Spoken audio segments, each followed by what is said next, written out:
오늘 우리에게 주신 하나님의 말씀 보도록 하겠습니다. 오늘 우리에게 주신 하나님의 말씀은 사도행전 1장 1절에서 5절까지 말씀입니다. 사도행전 1장 1절에서 5절까지 말씀입니다. 귀하신 하나님의 말씀 받들어서 읽도록 하겠습니다. 데오빌로여, 내가 먼저 쓴 글에는 무릇 예수께서 행하시며 가르치시기를 시작하심부터 그가 택하신 사도들에게 성령으로 명하시고 승천하신 날까지의 일을 기록하였노라. 그가 고난받으신 후에 또한 그들에게 확실한 많은 증거로 친히 살아계심을 나타내사 40일 동안 그들에게 보이시며 하나님 나라의 일을 말씀하시니라. 사도와 함께 모이사 그들에게 분부하여 이르시되 예루살렘을 떠나지 말고 내게서 들은 바 아버지께서 약속하신 것을 기다리라. 요한은 물로 세례를 베풀었으나 너희는 몇 날이 못되어 성령으로 세례를 받으리라 하셨느니라. 아멘. 이 말씀은 살아계신 하나님의 말씀입니다.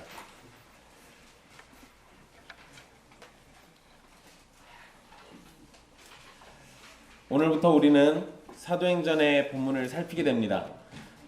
주님께서 성령님을 통하여 교회를 어떻게 세워나가시고 초대교회는 어떻게 자라가는 모습을 보였는지를 살피면서 동일한 은혜가 우리들에게 임하게 되기를 바라겠습니다. 지난 시간에 우리 사도행전의 개론을 살피면서 말씀드린 것처럼 사도행전은 누가복음을 기록한 누가가 쓴 글입니다. 그래서 1절에 먼저 쓴 글이라는 표현은 당연히 누가복음을 가리키는 것이고 누가복음과 동일하게 글을 받아보는 사람인 데오빌로에게 글을 쓰고 있습니다. 그리고 1절의 시작에서 누가복음에 기록된 내용을 간단하게 요약하고 있습니다. 누가는 누가복음과 사도행전을 하나의 연결되는 글로 기록했을 가능성이 매우 높습니다. 그래서 우리 지난 시간에 살폈을 때 우리 2세기, 3세기 교부들이 이 사도행전을 누가의 주석이라고 이렇게 부르기도 한다라고 말씀드렸어요. 그렇게 불렀던 이유가 누가복음의 연결선상에서 이 사도행전을 보고 있는 거고 또 누가복음에서 예수님의 가르침들이 사도행전에서 어떻게 드러나는지를 기록하고 있다라는 이러한 의미로 그렇게 명칭을 쓰기도 했던 겁니다. 이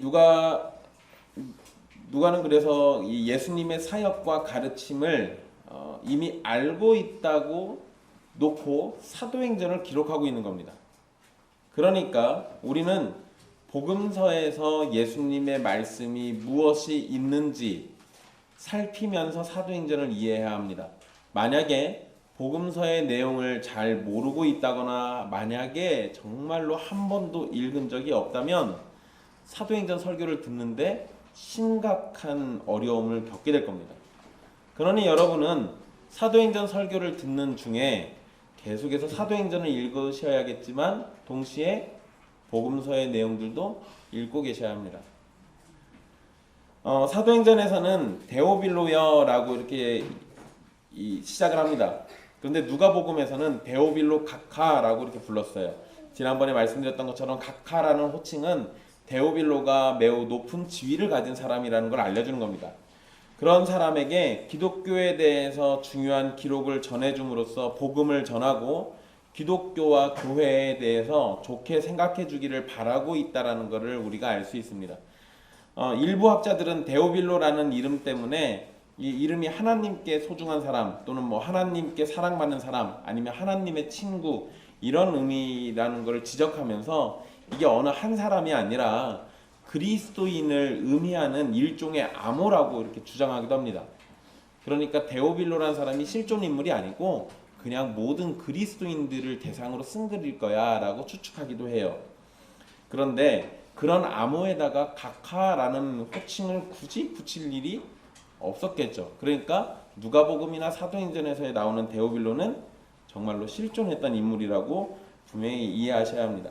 그래서 그에게 누가복음과 사도행전을 기록해서 보내준 것이 또 분명한 사실이고 단순히 데오빌로만을 위한 게 아니라 교회를 위한 기록으로 이해했기 때문에 사도행전이 초대교회에서 정경으로 받아들여졌던 겁니다. 누가복음은 예수님께서 이 땅에 사시면서 이루신 구속사역을 기록한 것인데요. 사도행전은 예수님께서 이루신 구속 사역을 제자들이 어떻게 이어가고 전파하고 있는지를 보여줍니다. 그러니까 이게 연관성이 없을 수가 없어요. 예수님이 이렇게 얘기하신 걸 사도들은 이렇게 나타내고 예수님이 이렇게 행하신 기적을 사도들은 이렇게 행한다. 뭐 이런 식으로 우리가 이해할 수 있는 거죠. 여기에서 누가의 표현에 우리가 좀 주의할 게 있는데요. 누가는 데오빌로에게 예수께서 행하시며 가르치시기를 시작하심부터 기록하였다라고 말합니다. 그러니까 누가가 데오빌로에게 이전에 쓴 글에는 예수님의 행하심과 가르치심이 기록되어 있다라는 거죠. 우리는 기독교를 이해할 때 어떤 교리적인 진술과 성경의 말씀들에 집중하는 모습을 보입니다. 여러분, 카톨릭과 천주교와 개신교의 차이가 무엇입니까? 이러면 좀 그래도 공부 좀 한 사람들은 이신칭의 교리가 다릅니다. 뭔가 굉장히 유식한 얘기를 합니다. 그런데 여러분, 성경의 가르침에 우리 기독교를 드러내는 정체성은 예수 그리스도예요. 성경이 참으로 하고 싶은 말은 개신교는 이러이러한 교리를 믿는 종교입니다. 이런 신앙 고백을 가지고 있고 이런 교회 질서가 있고 뭐 이런 걸 얘기하지 않아요. 성경이 우리에게 가르쳐주고 정말 하고 싶은 얘기는 예수 그리스도예요. 교리가 중요한 건 분명한 사실입니다. 그러나 교리적 진술이 우리를 예수 그리스도에게까지 나가게 해야 돼요. 만약에 가르침이 교리를 진술하는 것으로 끝나버리면 훌륭한 가르침이 되지 못합니다. 그거는 그냥 학교에서 하는 거예요. 그런데 교회에서 가르친다라고 할 때 또 우리가 교회에서 설교를 듣든지 어떤 교리를 배우든지 이런 가르침들이 훌륭하다라고 얘기할 수 있는 것은 그 가르침이 우리를 예수 그리스도께로 인도할 때입니다. 그래서 여러분, 사실 뭐 우리는 경험적으로 목사의 설교를 평가하는 거를 약간 좀 조심스러워합니다. 일단 목사는 그게 기분 나쁘고요. 그리고 목사가 기분 나쁘다 보니까 성도들에게 그런 얘기는 주의 종은 함부로 평가하면 안 된다고. 다윗이 사울을 그렇게 대했다고. 치실 거면 하나님이 칠 거니까 너희들은 가만히 있으라고. 이 목사 입장에서는 굉장히 좋은 말인 것 같아요. 근데 여러분, 그런 가르침들을 통해서 희석하면 안 돼요. 목사의 설교가 사실 평가되는 거는 목사 입장에서 별로 기분 나쁠 수 있지만 그 설교에 대해서 우리가 분석하고 올바르게 전하고 있는지를 봐야 할 거 아니에요. 이상하게 전하는 교회에서 수십 년을 있을 수는 없잖아요. 그럴 때 우리 목사님 설교에는 막 교리가 잔뜩 담겨 있어. 좋을 수도 있습니다. 그런데 그것보다 더 중요한 거는 예수 그리스도를 가르쳐주고 있느냐 아니냐예요. 그것이 좋은 설교를 판단하는 중요한 기준이 되는 겁니다. 이 사도행전에서 처음 누가가 자신이 썼던 누가복음에 대한 얘기를 하는데 예수님에 대한 얘기를 얘기하고 있잖아요. 이게 맞는 거예요. 예수께서 행하시며 가르치시기를 시작하신부터 라고 하면서 예수님에 대한 얘기를 하고 있어요. 이것이 우리에게 매우 중요한 지침입니다. 교회는 항상 예수님을 가르쳐줘야 돼요. 잊어버리지 마십시오. 누가가 행하시며 가르치시기를 시작하심을 기록했는데 누가 그렇게 하셨느냐가 중요하죠. 또한 누가는 2절에서도 그가 택하신 사도들에게 성령으로 명하시고 승천하신 날까지의 일을 기록했다라고 얘기하고 있습니다. 그러니까 1절에서도 예수님 얘기를 했고 2절에서도 예수님이 택하신 사도들 이렇게 되는 거예요. 결국은 중심이 뭡니까? 예수님이에요. 그러니까 누가복음의 중심은 계속해서 예수님. 그리고 사실 사도행전의 중심도 이름만 사도행전일 뿐이지 사도행전의 중심도 결국은 예수님이에요. 그러니까 예수가 빠져버리면 이거 큰일 납니다. 여러분, 제가 지난주 이제 어저께까지 설교 준비를 하면서 사도행전 3장 1절에서 10절 설교 준비를 했어요. 근데 제가 어떤 유명한 목사님 설교문을 보니까 거기 시작부터 뭔 얘기하냐면 베드로와 요한이 기도를 굉장히 열심히 해가지고 능력받아가지고 성전 미문에 앉은뱅이를 이렇게 세웠다라는 얘기를 하더라고요. 그래서 결론이 우리도 그래서 기도를 열심히 해서 능력받아야 한다. 그 3장의 핵심은 은과 금은 내게 없거니와 내게 있는 것을 내게 주노니 예수 그리스도의 이름으로 일어나 걸으라요. 예수 그리스도. 거기서 핵심이 예수 그리스도라고요. 베드로하고 요한이 기도를 열심히 아주 능력받은 게 아니고, 그러니까 우리가 지금 여기서 중심을 잡고 있는 게 자꾸 예수님이라는 걸 기억하셔야 돼요. 이걸 잊어버리면 나중에 사도들이 한 거에 집중하게 돼요. 그러다 보면 뭐만 남습니까? 영웅적인 사도들만 남아요. 그런데 그게 항상 위험해요. 여러분, 기독교 안에 우리 영웅적인 굉장히 모범적인 신앙의 선배들 많습니다. 그런데 우리가 존경할 만한 신앙의 선배들은 한결같이 예수님만 드러내려고 해요.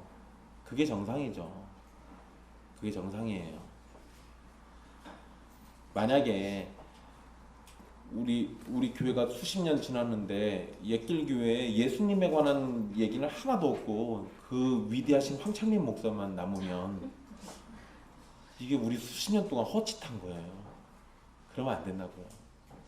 나중에 저 죽거든 제 무덤을 찾지도 못하게 어디 물속에다 수장시켜 버리십시오. 칼빈도 자기 무덤을 못 찾게 하려고 했었는데 사람들이 끝끝내 찾아내가지고 그 주변을 꾸며놓고, 그리고 칼빈이 태어난 날부터 또는 죽은 날 또는 종교개혁과 관련된 날들을 막 세가면서 칼빈을 자꾸 높이잖아요. 칼빈이 천국에서 엄청 가슴을 찢으면서 후회할 겁니다. 그러면 안 된다고요. 예수 그리스도만 드러나는 것이 기독교의 가장 위대한 정신이에요. 기독교가 무엇이냐고 질문한다면 예수 그리스도를 대답으로 내놔야 합니다. 그분이 하신 일과 하신 말씀이 무엇인지, 우리를 위해서 받으신 고난과 죽음과 부활과 승천이 무엇인지를 설명하고 그 의미가 무엇인지를 말하는 것입니다. 이 땅에서 예수님의 사역은 승천하신 일까지로 이해가 됩니다. 그래서 이 사도행전의 처음도 2절에서 보면 승천하신 날까지의 일을 기록하였노라 라고 이렇게 얘기해요. 그러니까 예수님의 이 땅의 사역은 하늘로 승천하신 것까지구나 라고 이렇게 이해가 되는 겁니다. 여러분, 승천하신 이란 표현이 수동태로 돼 있어요. 그러니까 들림을 받다, 그러니까 승천을 당하다, 이런 식이에요. 이런 의미가 됩니다. 즉, 요 표현만 놓고 보면 하나님이 예수님으로 하여금 하늘로 들림을 받게 하셨다라는 의미가 되죠. 이러한 표현은 예수님의 사역이 하나님으로부터 온전히 인정을 받았다라는 의미가 됩니다. 이럴 수도 있잖아요. 그냥 예수라는 인물이 대단한 능력의 소유자여가지고 본인이 스스로 하늘로 올라갈 수도 있잖아요. 그런데 이렇게 되면 하나님께 우리가 유대인들이 믿고 있고 또 이 세상 모든 사람들의 주인이신 하나님을 언급하는데 그 하나님과 상관없이 예수님이 하늘로 승천해 버렸다면 이거는 문제가 심각해져요. 그런데 여기에서 이렇게 표현하는 것은 예수님의 승천도 하나님께서 인정하셨으니까 받아들이셔서 그렇게 됐다라는 걸 얘기해 주는 겁니다. 그 다음에 택하신 사도라는 표현으로 제자들을 부르고 있습니다. 2절에 나와 있는데요.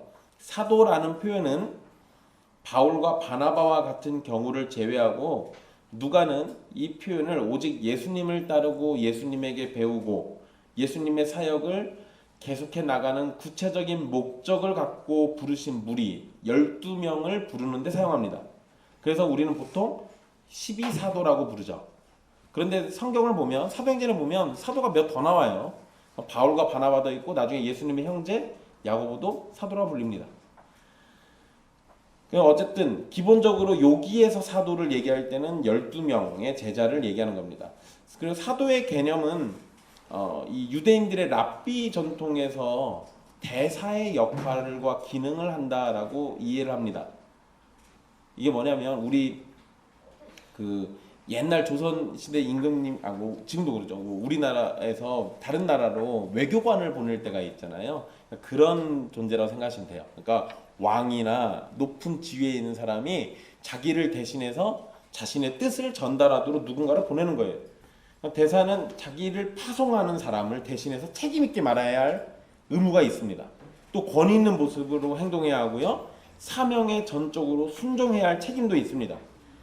이 대사가 하는 일은 항상 자기를 보낸 사람의 유익을 추구하고 행동해야 돼요. 즉 이러한 이 랍비 전통의 의미들을 놓고 생각해 본다면 예수님께서 택하신 사도들은 예수님의 사람들이기 때문에 그들은 예수님을 위한 존재로 말하고 행동해야 한다는 점을 알려주는 겁니다. 그런데 사도라는 명칭은 분명히 특별히 선택된 자들에게만 주어지는 거지만 이 사도들이 했던 임무들은 이후에는 모든 예수님의 제자들에게 해당돼요. 그러니까 우리는 사도라고 우리 스스로를 직접 부르진 않지만 사도적 역할은 우리가 계승하고 있다라고 이해하시면 됩니다. 그렇게 보면 여러분들의 행동 하나하나, 말투 하나하나가 예수 그리스도를 대신하는 거예요. 그래서 사도 바울이 나중에 고린도서에다가 너희는 그리스도의 편지라고 하죠. 그렇게 표현한 이유가 바로 이 대사의 역할, 사도의 역할이 성도 모두에게 주어져 있기 때문에 그런 겁니다. 2절에서 사도들은 성령으로 명하시고 라는 표현이 나옵니다. 그러니까 2절 말씀을 놓고 보면 그가 택하신 사도들에게 성령으로 명하셨다. 근데 그 성령으로 명하신 일이 뭐냐면 승천하신 날까지의 일을 성령으로 명하신 일이 이후에 이제 하나님 나라의 일과 관련된 것들이에요. 그런 얘기를 여기서 언급하고 있는데 여러분 사람들은 오순절 성령 강림 사건이 있고 난 후부터 제자들이 성령님에 대해서 알았다라고 보통은 생각합니다. 그런데 성령으로 명하시고 라는 이 기록이 그 이전의 사건에 기록되어 있어요. 이렇게 놓고 보면 제자들은 이미 성령님을 자기들에게 말씀하시는 하나님으로 이해하고 있다라고 볼 수 있습니다. 또는 이때는 이해를 못했지만 훗날 보니까 그때 이러한 그 말씀의 주체가 성령님이셨나 보다라고 깨달았을 수도 있어요. 어쨌든 누가복음에서 하나님의 영에 대한 언급이 또 자주 나와요. 이러한 것들을 생각해 보면 제자들은 성령님에 대해서 어느 정도의 이해는 가지고 있었던 겁니다. 그러니까 전혀 모르던 성령님이 갑자기 오순절날 그 성령 강림 사건으로 뚝하니 떨어져서 우리들이 알게 된 이런 개념이 아니라 그 전부터 희미하게들 알고 있었어요. 그렇게 쭉 알고 있던 얘기들이 나중에 체험되고 경험되면서 더 명확하고 확실하게 알게 된 걸로 이해하시면 됩니다. 3절 말씀을 보시면요. 그가 고난받으신 후에 또한 그들에게 확실한 많은 증거로 친히 살아계심을 나타내셨다고 기록하고 있어요. 여기에서 예수님은 고난받으신 후에 자신의 부활을 증거하셨고 친히 살아계심을 나타내셨다라고 기록하고 있습니다. 확실한 많은 증거로 친히 살아계심을 나타내사라는 표현은 예수님께서 부활하셨음에 대한 분명한 증거와 증인들이 많이 있었음을 알려줍니다. 물론 여러분 지금은 시대가 2000년이 훌쩍 지나버려가지고 그때 그 많은 증인과 증거들을 똑같이 찾아낼 수는 없어요. 그런데 이 누가가 이 사도행전을 기록하고 누가복음을 기록할 당시에는 예수님의 사건이 벌어지고 난 이후 얼마 안 된 시점이잖아요. 그러니까 그런 시점에 이러한 기록들을 남겼기 때문에 이 기록들이 훨씬 더 신빙성이 높은 거예요. 확실한 많은 증거라는 표현이 뭐 우리말로 번역된 이 표현도 굉장히 우리가 쉽게 잘 받아들일 수 있는데요. 이 표현 자체의 의미가 설득력이 있고 결정적인 것으로 알려지게 하는 무엇 이런 의미가 있어요. 그러니까 주님의 부활은 그냥 무턱대고 믿은 것이 아니라 설득되고 결정적인 증거가 많은 사실이었다는 겁니다.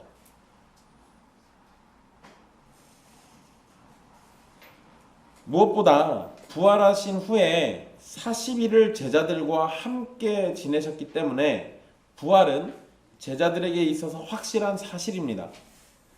복음서에서 예수님은 반복해서 제자들에게 나타나셨는데요. 반복해서 나타나셨던 사건들은 의심했던 제자들 그리고 끝까지 의심하고 있었던 도마까지 부활을 믿고 받아들이게 만들어요. 예, 여러분 이건 제가 전에도 한번 말씀드렸지만 도마를 의심쟁이라고 자꾸 비난하면 나중에 천국 가서 큰일 납니다. 억울해요. 예수님이 나타나셨을 때 다른 제자는 있었는데 도마는 그 자리에 없었어요. 그래서 내가 안 봤는데 어떻게 믿어요? 다른 사람들 봤으니까 믿었지. 나중에서 늦게 이제 나타나신 예수님을 보고 나서 도마가 믿게 되죠. 그러니까 사실은 부활하신 예수님을 가장 늦게 봐서 그런 겁니다. 그런데 어쨌든 제자들이 예수님을 이게 사실 거짓말 같으면은요 순차적으로 이 사람 믿고 이 사람 믿고 이렇게 쓰는 건 귀찮잖아요. 그냥 한 번에 짠 하고 나타나서 한 번에 다 믿었다 이렇게 하면 쉽잖아요. 거짓말을 하려면 거짓말하는 사람들이 그렇게 귀찮게 이렇게 세세하게 그렇게 잘 안 쓸 거예요. 그런데 그렇게 상세하게 또 도마가 보인 반응을 보면 이건 굉장한 불신이거든요. 그러니까 그런 내용까지 꼼꼼하게 기록해 놓은 것은 그만큼 예수님의 부활과 나타나심에 대한 사건들이 제자들에게 너무나도 생생한 기억이었던 거예요.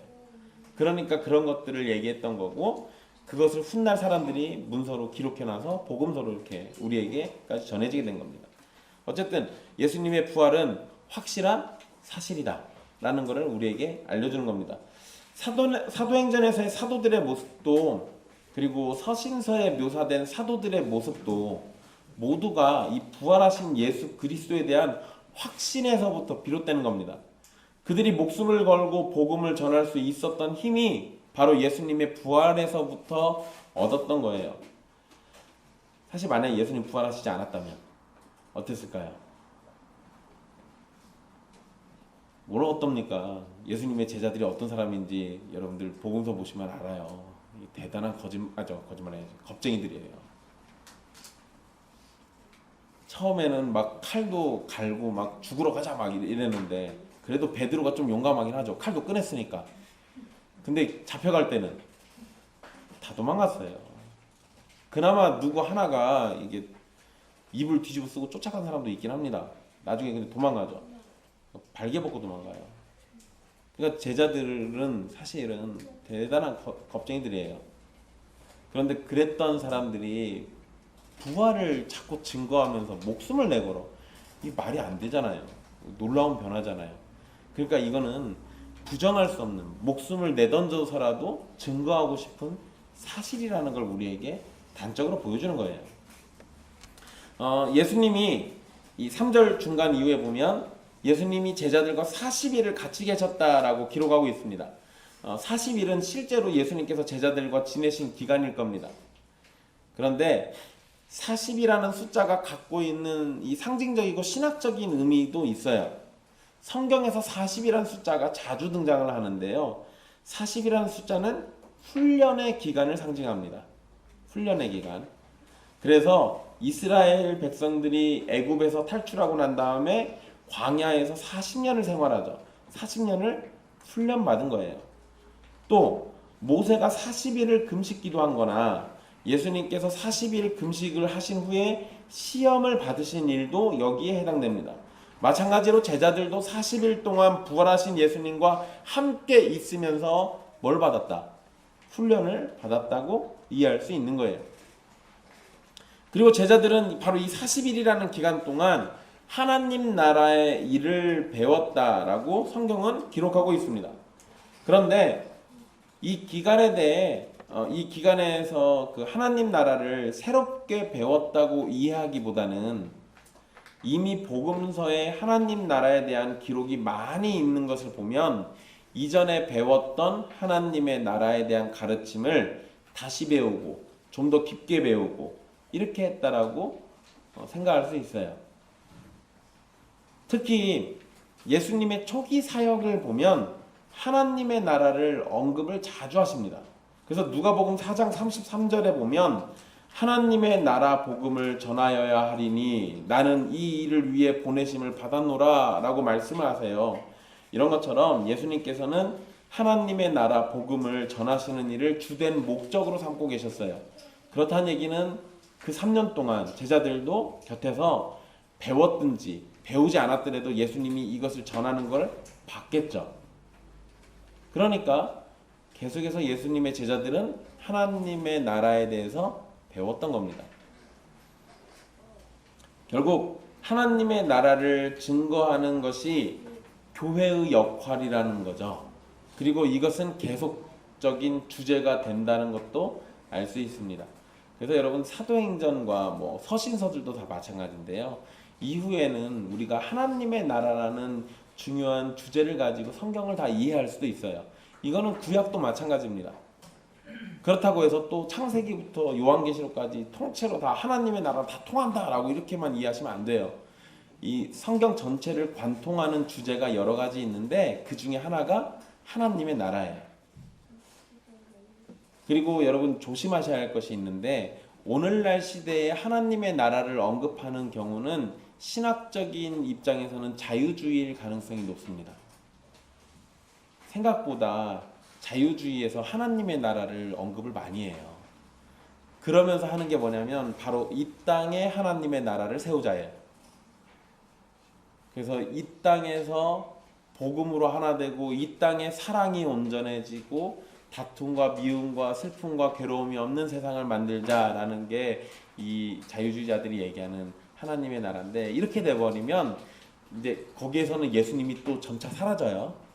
그리고 난 다음에 우리가 뭘 하자밖에 안 남아요. 그러니까 여러분 이게 이 자유주의자들은 대체로 다 진보적인 신학적 색깔을 가지죠. 또 정치적 색깔도 이러면 진보적이에요. 이러다 보니까 자유주의 신학이 우리가 보통 요즘 그 차별금지법이나 이런 것들 접하게 되잖아요. 그게 신학적으로는 자유주의하고도 연관되어 있는 게 분명해요. 그런 거는 아예 없다라고 말할 수가 없어요. 그러니까 이런 면에서 그 보수 기독교가 팔짝 뛰면서 막 이거 반대하는 거는 신학적인 입장 때문에도 그렇습니다. 이거는 우리가 그럴 수 있구나라고 이해할 수는 있어요. 어쨌든 그렇다고 해서 하나님의 나라를 자유주의 신학이나 진보적인 신학자들이 다 하는 걸로만 내맡길 수는 없어요. 왜냐하면 애초에 그거는 성경의 가르침이기 때문에 진보와 보수를 따지지 않고 하나님의 백성들이라면 누구나 다 하나님의 나라를 이야기해야 맞아요. 제가 주의 드리는 건 오늘날은 유독 진보적이거나 자유주의 신학에서 그 얘기를 많이 한다라는 거. 그러니까 만약에 하나님의 나라가 언급되면 보실 때는 약간 주의를 하고 보시라는 거예요.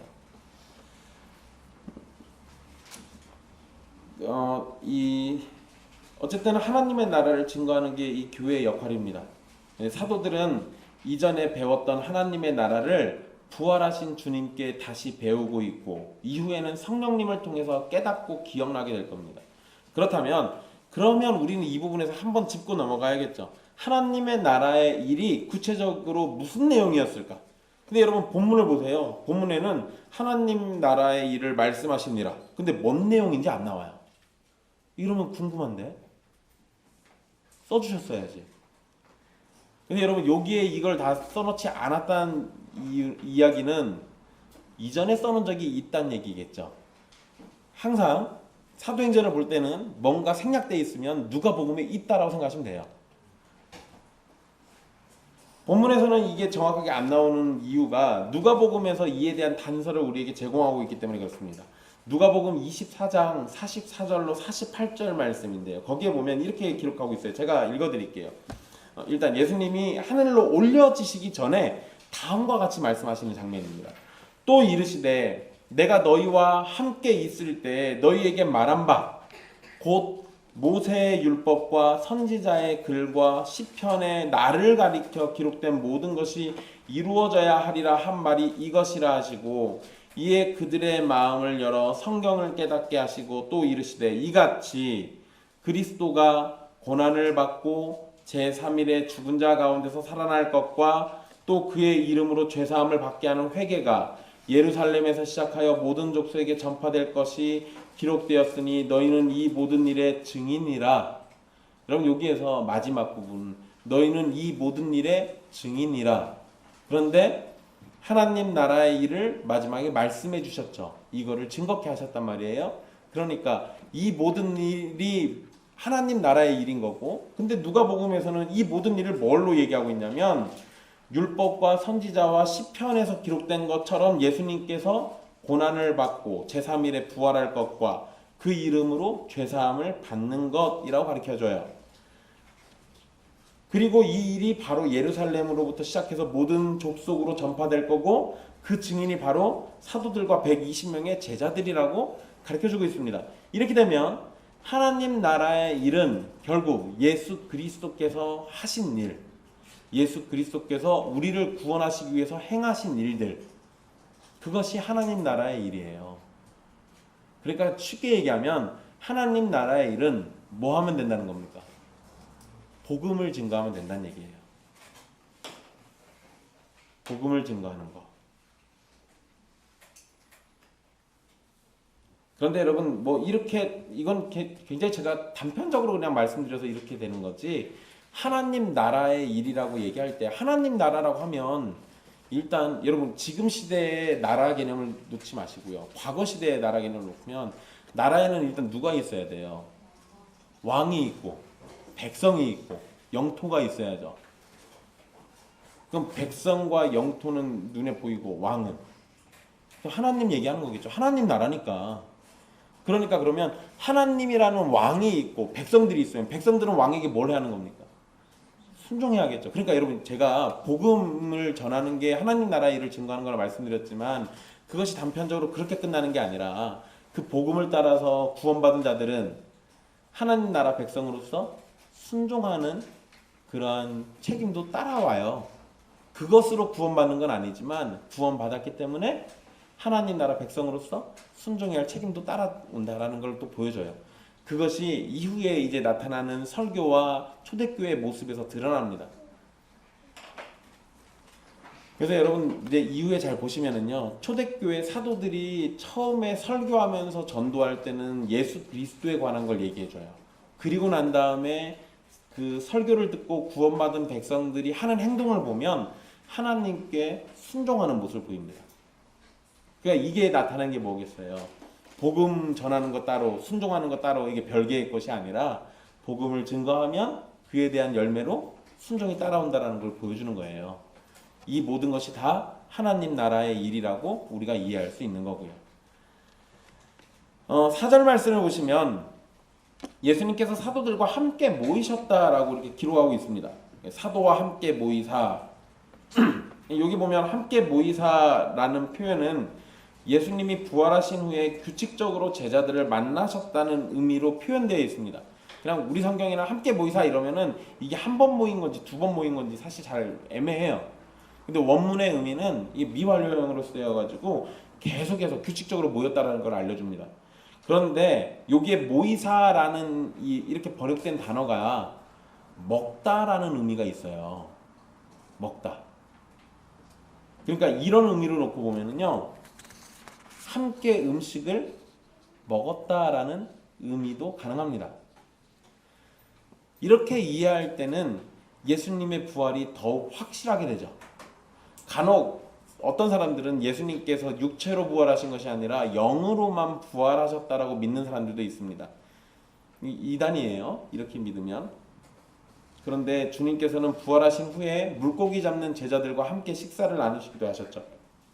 또 오늘 말씀에 방금 살핀 것처럼 요 함께 모이사라는 이 단어가 먹다라는 의미도 같이 부여해서 사용됐다고 하면 함께 모이고 함께 식사를 나누면서 육체로 확실히 존재하고 계신다라는 걸 보여주셨다는 게 돼요. 그리고 부활하신 주님께서 사실 여러분들이 제자라고 생각을 해보십시오. 부활하신 주님께서 그냥 부활하신 몸 짠 하고 보여주고는 그러고는 뭐 별다른 걸 안 해요. 그것과 부활하신 주님이 여러분들과 함께 앉아가지고 함께 음식을 나누면서 이전에 십자가에서 돌아가시기 전처럼 함께 음식을 나누면서 교제를 하고 계세요. 이러면 여러분 받는 감동이 어떨 것 같습니까? 어떤 게 훨씬 더 좋을 것 같아요? 당연히 음식을 같이 나누면서 이전처럼 지내는 게 훨씬 좋지 않겠어요? 그러니까 여기서 누가가 의도한 바는 이 제자들이 예수님과 함께 모이고 함께 음식을 나누는 이러한 자리를 통해 가지고 위로함을 받았다라는 것도 알려주는 거예요. 그러니까 제자들은 사실 이 기간 동안 배우기만 한 게 아니라 그들이 불순종했던 거, 또 주님이 눈앞에서 끌려가서 죽음을 당하셨던 거, 이러한 것들에 대한 위로함을 받고 있는 거예요.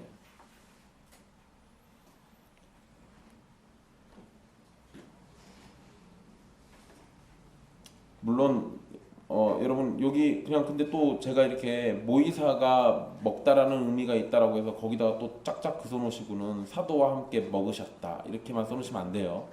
함께 먹으려면 한 자리에 모여야죠. 그러니까 우리 성경의 번역처럼 이해해도 상관은 없는 거예요. 그런데 거기에는 함께 모여서 식사했다는 의미까지도 포함하고 있다라고 이렇게 이해하시면 되는 겁니다. 예수님께서는 제자들에게 분부를 하십니다. 명령을 주시죠. 뭐라고 하시냐면 예루살렘을 떠나지 말라고 말씀하십니다. 예루살렘은 이스라엘의 삶과 예배의 중심지로 거룩한 장소입니다. 예루살렘은 예수님께서 십자가에서 달려 죽으신 곳이고 죽음에서 부활하신 장소이기도 합니다. 예루살렘에 대한 강조는 구약에서부터 계속되어 왔습니다. 사실 이게 굉장히 많은 구절들이 있어요. 그런데 그 중에서 여러분 이제 우리 사도행전하고 깊게 연관 있는 말씀 하나만 읽어드릴게요. 요엘 2장 32절 말씀인데요. 이건 이후에 또 나옵니다. 요엘 2장 32절 말씀을 보면 이렇게 말씀합니다. 누구든지 여호와의 이름을 부르는 자는 구원을 얻으리니 이는 나 여호와의 말대로 시온산과 예루살렘에서 피할 자가 있을 것이며 남은 자 중에 나 여호와의 부름을 받을 자가 있을 것임이니라. 이렇게 말씀하셨어요. 여기에서 예루살렘은 구원의 약속이 있는 장소로 설명됩니다. 근데 여러분 나중에 보시면은요 베드로가 이 구절을 바꿔요. 여기서는 시온산과 예루살렘이라고 되어 있는데 그렇게 되면은 유대인들만 구원받잖아요. 그래서 이 구절을 살짝 바꿔서 이야기합니다. 그건 나중에 다시 얘기해 드릴게요. 어쨌든 예루살렘은 구약에서부터 굉장히 중요한 장소예요. 구속사적인 의미, 구원이 처음 주어지는 바로 그 자리. 그래서 예루살렘은 이스라엘 백성들에게 매우 중요한 자리입니다. 그리고 예루살렘에 뭐가 있어요 원래? 성전이 있죠. 거기에서 하나님께 예배를 드렸어요. 제사를 드렸습니다. 절기를 지켰죠. 그러니까 예루살렘은 사실 유대인들에게는 매우 소중한 자리이기 때문에 특별한 일이 아니고서는 거기 있으라고 하면 다 거기 있을 겁니다. 하나님의 주권적인 통치와 구원은 항상 시온과 예루살렘의 회복으로부터 시작되고요. 그리고 난 다음에 열방으로 퍼져나간다라는 것이 구약 성경의 가르침입니다.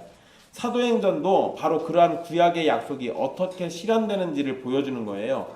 예수님께서 누가복음 24장 49절에서도 아버지 하나님께서 약속하신 것을 보내주셔서 능력받을 때까지 예루살렘에 머물라고 명령하셨습니다. 마찬가지로 사도행전 1장 4절에서도 같은 명령이 기록되어 있어요. 아버지께서 약속하신 것은 결국 뭐란 얘기예요? 성령님이에요. 그러니까 성령님이 오실 때까지 어딜 떠나면 안 된다? 예루살렘을 떠나면 안 된다. 성령에 대한 약속은 요엘서 2장 28절로 32절에 기록되어 있는데요. 요엘서의 말씀은 성령 강림 사건 후에 베드로가 설교하면서 인용하는 말씀이기도 합니다. 그러니까 지금부터 벌어지는 사건은 구약에 예언된 말씀과 연결된다는 걸 우리에게 보여줘요. 그런데 우리가 생각할 게 하나 있습니다. 예수님의 명령은 뭐였어요? 예루살렘을 떠나지 말아였어요. 그런데 제자들에게 예루살렘은 어떤 장소일까요? 제가 아까 그랬습니다. 유대인들에게 있어서 예루살렘은 가장 중요한 장소예요. 그래서 특별한 일이 아니고서는 예루살렘을 떠나지 마라 이러면 유대인들이 좋죠. 거기에 성전도 있겠다. 절기 때마다 어차피 거기 남자들은 와야 돼요. 그러니까 굳이 올 필요도 없고 얼마나 좋습니까? 예루살렘에 있으면 좋죠. 근데 제자들에게 예루살렘은 여러분 부활하신 주님과 함께 지냈던 장소가 예루살렘이에요. 그러니까 좋기는 한데 예수님을 버리고 도망쳤던 곳도 예루살렘이에요. 자신들이 주님을 외면했던 곳도 예루살렘이에요. 여러분 재미난 이야기 하나 해드릴까요? 요한복음 21장을 보시면 저는 성경 볼 때 이 장면이 너무 충격적이었어요. 왜? 라는 질문이 계속 나왔던 장면인데요. 여러분 사도행전 우리가 지금 읽고 있는데 그냥 한 장만 넘기면 나오는 구절이에요. 사도행전 21장에 보면 여러분 제자들이 갑자기 갈릴리로 되돌아갔던 적이 있습니다. 그게 지금 그 21장 초반에 나와 있는데요. 여러분 2절에 보시면 베드로와 일단 베드로와 다른 제자들이 부활하신 예수님을 만나고 난 다음에 기록된 사건이에요. 근데 제자들이 갈릴리로 되돌아가기 전에 바로 전에 기록된 내용이 의심했던 도마가 부활하신 주님을 만나고 난 다음 사건이에요. 그러니까 20장 마지막에 보면 그 20장 28절에 보면 도마가 이렇게 말하죠. 나의 주님, 나의 하나님. 이런 고백을 했던 바로 그 자리가 또 어디예요? 이거 예루살렘이에요. 그러니까 이때 이 고백을 할 때 다른 제자들도 같이 있었습니다. 그러니까 이 예루살렘이라는 자리는 지금 제자들이 회복을 겪는 자리이기도 해요. 그리고 부활하신 주님을 만났단 말이에요. 그리고 도마가 나의 주, 나의 하나님이라고 고백도 했고요. 그런 자리인데 이렇게 신앙 고백도 했는데 요한복음 21장 3절을 말씀해 보면 시몬 베드로가 나는 물고기 잡으러 가노라 하니 그들이 여기에 그들이 누구냐면요. 2절 보세요. 시몬 베드로와 디두모라 하는 도마와 갈릴리 가나안 사람 나다나엘과 세베대의 아들들과 또 다른 제자 둘이 함께 있더니예요. 쟤네들이 갑자기 우리도 함께 가겠다 이래요. 다 같이 어디 간 거예요? 물고기 잡으러 갔어요. 부활하신 주님을 만나고 나의 주 나의 하나님이라고 고백을 했는데 쟤네들이 갑자기 죄송해요. 천국에서 뭐라고 하시면 안 되는데 우리 위대한 사도들께서 갑자기 무슨 바람이 들었는지 나 물고기나 잡으러 갈래 이러면서 갔어요. 이거 너무 재밌지 않아요? 제자들이 부활하신 주님 만나고 난 다음에 우리 생각에는 예수님 곁에 어떻게든 있으려고 했지 않았을까라고 생각이 들 법한데 제자들은 물고기나 잡으러 가야겠다고 가요. 이랬던 제자들이 디베라 호수, 여기 물고기 잡으러 갔던 곳이에요. 거기에서 누구를 또 만나냐면 예수님이 거기를 또 찾아와요. 그래서 예수님 만나고 난 다음에 예루살렘으로 다시 돌아옵니다. 그러니까 제자들은 이미 이전에 뭐 한 적이 있어요? 예루살렘을 떠나 자기들의 본업으로 돌아갔던 적이 있어요. 제자들이 왜 예루살렘 떠났을까요? 그냥 물고기가 갑자기 잡고 싶어서? 3년 동안 그렇게 물고기 잡으면서 돈도 안 벌던 사람들이 갑자기 돈 벌 생각이 팍 들어가지고 잡으러 갔을까요? 아니요, 여러분 여러 가지 이유가 있었겠지만요. 그들에게 있어서 이 장소가 불편해요. 예수님 부활하셔가지고 나타나서 너무 놀랍고 감격스럽고 감사하고 기쁘고 너무 행복하고 좋은데 동시에 또 뭐가 있을까요? 불편해. 그래서 여러분 요한복음 21장에 기록된 사건 중에 하나가 뭐냐면 이 물고기 잡고 난 다음에 같이 밥 먹죠. 밥 먹을 때 예수님이 베드로한테 내가 나를 사랑하느냐 이거 물어보시잖아요. 이 질문이 왜 들어갔겠어요? 이게 제자들이 지금 베드로만 그런 게 아니에요. 제자들 전부가 예수님 부활해서 좋긴 한데 자기들이 한 나쁜 짓이 있어가지고요. 그래서 예수님 사랑하긴 하는데 예루살렘이라는 그 자리가 너무 불편하고 예수님의 제자라는 그 명칭도 너무 불편하고 자기들에게 있는 게 모든 게 다 불편한 거예요. 그 상황에. 그런 상황에 예수님은 내가 나를 사랑하느냐라는 질문을 하면서 내가 너에게 준 사명을 완수하라고 다시 부르고 있는 거예요. 그러니까 이렇게 놓고 보면 제자들은 예루살렘이 너무 불편한 자리예요. 그래서 물고기나 잡아야겠다라는 핑계로 예루살렘을 피해서 도망갔는데 주님이 거기를 또 다시 쫓아오실지는 몰랐던 거고 주님이 오셔가지고 그냥 일찍 가실 줄 알았더니 식사하시면서 갑자기 내가 나를 사랑하느냐 이런 질문을 하시면서 결국은 끝끝내 다시 제자들 잡아오신 거예요. 근데 이런 상황에서 예수님 가시면 제자들 또 어떨 것 같습니까? 물고기나 또 잡으러 갈까 하지 않겠어요? 그러니까 예수님이 명령하시는 거예요. 예루살렘을 떠나지 마라. 제자들에게 불편한 장소입니다. 제자들은 예수님께서 하늘로 승천하시고 난 후에 갈릴리로 되돌아가고 싶은 생각이 들었을지도 몰라요. 그러나 그들은 다른 곳이 아닌 예루살렘에 있어야만 합니다. 자신들이 불편할 수 있는 바로 그 자리. 그런데 내가 불편한 그 자리가 무슨 자리냐면 주님께서 하나님 나라의 일을 시작하시려고 하는 바로 그 자리예요. 이것은 마치 철저하게 실패한 자리에서 주님의 능력 주심을 바라고 성령님을 의지해서 다시 일어날 때를 기다리라고 말하는 것과 똑같습니다. 우리들은 완벽하게 실패할지도 모르겠지만 주님께서는 우리들이 가루처럼 부서진 바로 그 자리에서 다시 온전하게 세워지고 더욱 튼튼해지도록 해주실 것을 약속해 주시는 것과도 똑같아요. 예수님께서 며칠이 지나면 성령으로 세례를 받게 될 것이라고 약속해 주셨습니다. 그렇기 때문에 예루살렘을 떠나지 말아야 돼요. 예루살렘은 신학적 상징성을 가지고도 있습니다. 하나님께서 다윗과 맺으신 언약이 예루살렘을 통해서 온 백성을 다스리시며 그들에게 복을 주시겠다고 하신 거였습니다. 즉 다윗 언약이 이루어지는 자리가 예루살렘인 거죠. 그리고 그 언약의 성취는 누굽니까? 예수 그리스도예요. 그러니까 예수 그리스도께서도 이 다윗에게 하신 약속대로만 한다면 예수 그리스도께서도 예루살렘에서 구속 사역을 이루시고 또 거기서부터 세계 만방으로 퍼져 나가야 하니까 결국은 어디에 있어야 돼요? 예루살렘에 있어야 하는 거예요. 5절에서 예수님은 요한의 세례를 말씀하십니다. 그래서 요한은 물로 세례를 베풀었으나 이건 이제 세례 요한이겠죠. 그런데 그러면서 동시에 뭘 얘기하시냐면 성령 세례를 말씀하세요. 세례 요한이 주었던 물 세례는 죄사함에 대한 상징이고 의식입니다.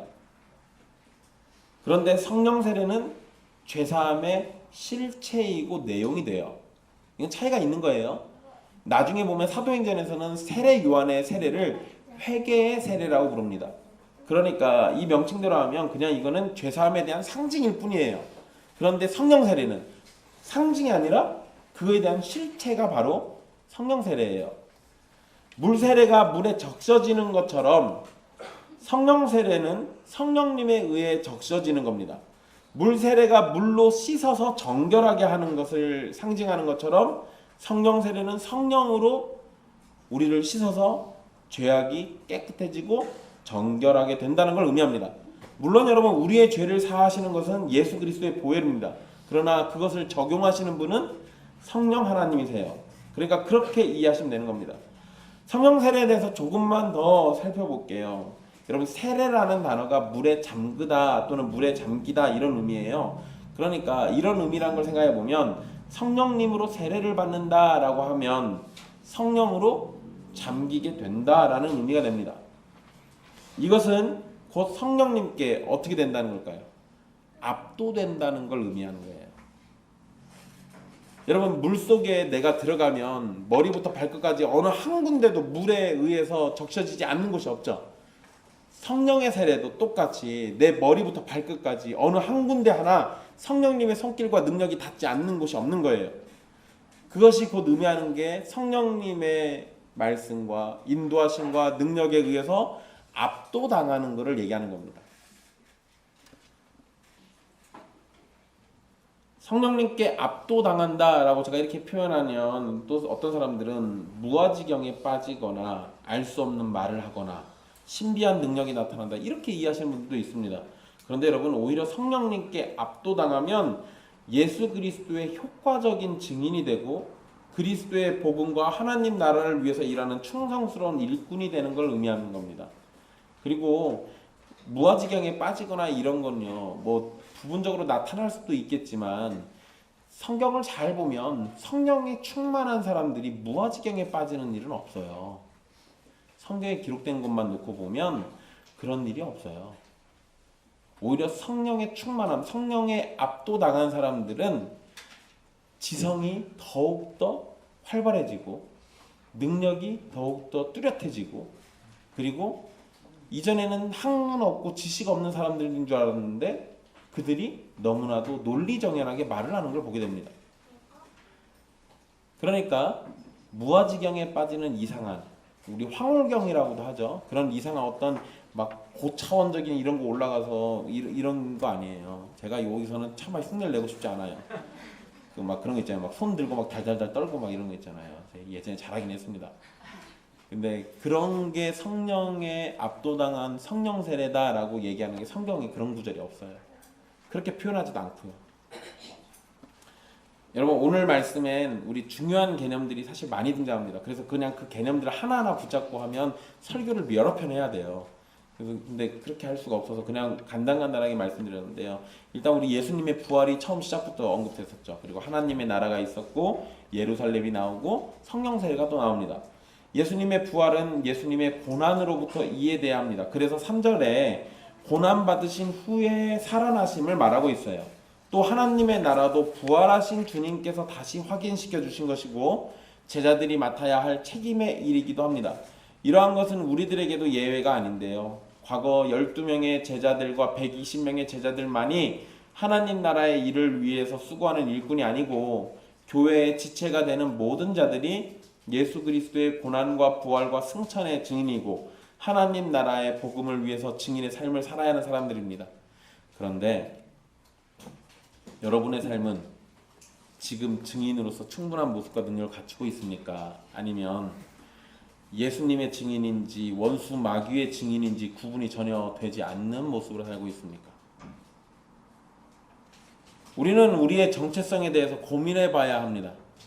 여러분이 예수 그리스도를 믿고 이 자리에 있다면 여러분이 예수님의 증인이어야 하죠. 그게 맞잖아요. 여러분이 예수 그리스도를 믿기를 원하고 이 자리에 있으시다면 여러분은 장차 예수 그리스도의 증인이 되셔야 하기도 합니다. 그러니까 이미 예수님을 믿은 사람들은 예수님의 증인으로 살고 있었어야 하는 거고요. 예수님을 믿기를 원하는 사람은 예수님의 증인이 되기를 각오해야 하는 겁니다. 그렇다면 이 막중한 일을 어떻게 해낼 수 있을까요? 여러분들 능력 되십니까? 여러분 사람 안에서는 그 능력을 찾을 방법이 없어요. 그래서 성경이 제시하는 게 뭐였냐면 성령으로 세례를 받는 거예요. 그거 외에는 다른 길이 없습니다. 예수 그리스도를 믿기를 원한다면 성령님께서 구원으로 이끄셔야 가능한 일입니다. 또한 예수 그리스도의 증인으로 합당한 삶을 살기를 원한다면 제자들을 훌륭한 증인으로 만드셨던 바로 그 성령님께서 우리를 증인으로 만드시는 길밖에 없어요. 그러면 우리는 어떻게 할까요? 사실 여러분 다른 방법은 생각하지 마십시오. 여러분 제가 예전에 성령을 제가 원해서 간 건 아닙니다. 저기 흰돌산 기도원이라는 데를 간 적이 있어요. 우리 교회 전도사님이 데려갔어요. 제 청년일 때. 거기 갔는데 가는 길에 제가 요 2단이라고 막 그랬는데 저보고 은혜 받으면 괜찮다고 이래가지고 갔는데 제가 은혜 받겠으니까 2단이라고 생각하고 앉아있는데 근데 저한테 그러더라고요. 은혜 받기를 소망하고 있으라고 허투루 시간 낭비하지 말고 그래가지고 은혜 받아야겠다 했는데 네, 그때 제가 성령 받았습니다. 그 사람들 말에 의하면 그날 제가 방언도 터졌어요. 그 사람들 말에 의하면 아니, 기도를 막 그냥 열심히 해서 혀가 꼬여도 괜찮다고 그러길래 혀가 꼬여도 막 그냥 기도했더니 저보고 방언 터졌다고 그러더라고요. 네, 여러분 그날 저는 거기에서 성령 받는 방법과 방언 받는 방법을 배웠는데요. 근데 성경은 그런 어떤 방법론을 얘기하지가 않아요. 그냥 아예 우리 방법이 없을까? 아니 그냥 성경에 우리 사도들이 경험했던 일, 성경에 있는 하나님의 백성들이 경험했던 걸 그냥 똑같이 우리에게 적용하면 돼요. 그거 어떻게 하시면 되냐면요. 제자들은 어디에서 성령님을 기다립니까? 예루살렘에서 기다리죠. 그러니까 우리도 어디 가면 돼요? 예루살렘 가면 됩니다. 예루살렘이 어딘 줄 몰라서. 어딘 줄 아는데 지금은 코로나 때문에 못 가. 그래서 목사님이 더 좋은 방법을 알려줄게요. 여러분 제가 앞에서 예루살렘이 제자들이 실패했던 자리라고 말씀드렸죠. 비행기 타고 거기까지 가려면 비행값 많이 나오잖아요. 가지 마시고 하나님이 제자들에게 똑같이 적용하셨던 거를 우리에게 적용합시다. 그러면 돼요. 뭐냐면 우리가 가장 연약하고 가장 피하고 싶고 우리의 삶이 가장 실패하는 바로 그 자리, 바로 그 자리에서 우리의 무능력을 확인할 수 있는 바로 그 자리에서 그리고 주님의 전능하심이 드러나는 바로 그 자리에서 서서 하늘의 은혜가 내리기를 바라십시오. 여러분이 가장 연약하다고 생각이 드는 바로 그 자리에서부터 성령님의 임재를 기다리시면 됩니다. 여러분이 죄를 짓는 자리에서 성령님을 기억하시고 여러분이 철저하게 약해지는 자리에서 성령님을 기다리시면 돼요. 성령님께서 우리의 연약함과 지혜 없음이 드러나고 아무것도 아니라는 사실을 드러내시는 바로 그 자리에서부터 찾아오셔서 우리에게 은혜를 주시고 우리로 하여금 죄악된 모습을 벗어버리고 주의 백성다움을 입을 수 있게 해달라고 기도하십시오. 그러면 돼요. 사랑하는 형제와 자매 여러분, 사도행전에서 제자들에게 처음부터 요구되는 것은 하늘의 은혜를 기다리는 거였습니다. 가장 자신들이 실패했던 바로 그 자리에서 우리도 똑같이 그러면 돼요. 우리가 성공해서 우리의 이름이 드러나고 우리의 놀람이 드러나고 능력이 드러나고 대단함이 드러나고 그 자리에서 하나님 내가 이렇게 대단하니까 나에게 능력 주십시오라고 얘기하는 게 아니에요. 바리새인과 세리가 기도했을 때 바리새인은 바로 그 자리에 있었어요. 내가 가장 위대한 바로 그 자리. 하나님 나는 저 세리와 같지 않고 나는 이것도 하고 저것도 하고 그러면서 자신의 이름을 드높였잖아요. 그런데 그런 바리새인을 예수님은 외면합니다. 근데 바로 옆에 누가 있었냐면 세리가 있었어요. 주여 나는 죄인이로소이다. 자신이 가장 약해지는 바로 그 자리에 서서 죄인이기 때문에 하나님의 은혜를 구했더니 바로 그 사람에겐 예수님이 은혜의 눈길로 봐요. 구원이 그에게 있다고 그렇게 은혜를 내리신다고요. 성령 받고 싶으십니까? 그러면 여러분들이 가장 약해지는 바로 그 자리에 서서 하나님의 은혜를 바라십시오. 하나님께서 우리들에게 무엇을 요구하실 것 같습니까? 우리들도 하늘의 은혜를 기다리라고 하시는 것을 말씀하실 겁니다. 그러니까 그거 들으십시오. 여러분이 가장 나약해지고 형편없어지는 바로 그 자리에서부터 은혜를 베푸셔서 나로 하여금 거룩하고 신실한 하나님의 백성이고 그리스도의 증인이 되도록 만들어 주실 겁니다.